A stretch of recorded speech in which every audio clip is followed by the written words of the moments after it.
တူတူဆိုရင်ဘဝမှာရဲ့ရာစားတွေအပြည့်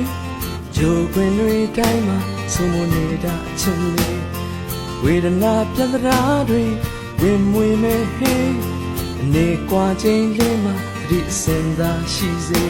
ဘာရဲ့ကြောင့်မှမဝေလို့ဘယ်တော့မှမလွမ်းလို့ဘယ်သူပြတ်ပြတ်ပေါ့ချစ်တွေမပြည့်စီဖို့ကိုပြင်နာစားရတွေ့ရှင်နဲ့ပြင်စင်မဲ့ကွယ်အချိန်တွေတိုင်းဝင်ရောက်သူဒိုနာလေ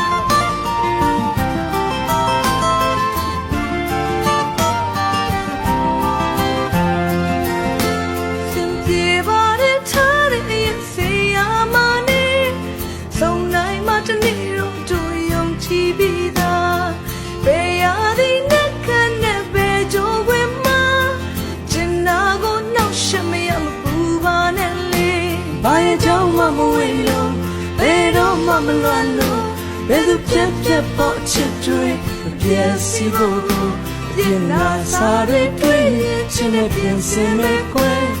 အချိန်တွေတိုင်းဝဲမြောက်သူဒိုနာလေ